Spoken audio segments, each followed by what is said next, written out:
nolosha dhan waa ka dhacay ka waran bal saaxibkii ya baabala oo shabalaasa saaxibkii sama ku dambeys ilaahay xirfad iyo cilmi siya ahayd abaabal waxa ma iska dheeftay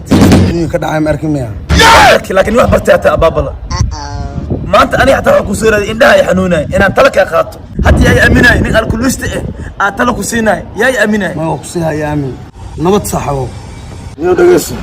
ninkaana halkaas aan weydiinaa waa gartay inuu asal fiican macquul ah waa gartay saaxibka waxaan weydiinaynaa saaxibka indhaha laga hayaa indhaha ibir aadiya nuukiisa batay indhaha ninka laga hayo ninkan saaxibkeyga qorata ay dhibasay qoraxda ku dhigayso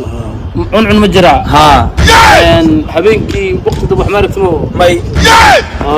fahma adiga waxa sameeyay cirbada soo qaaday waa iska dura indhaha indhaha waa fiicnaa ama absolutely wallahi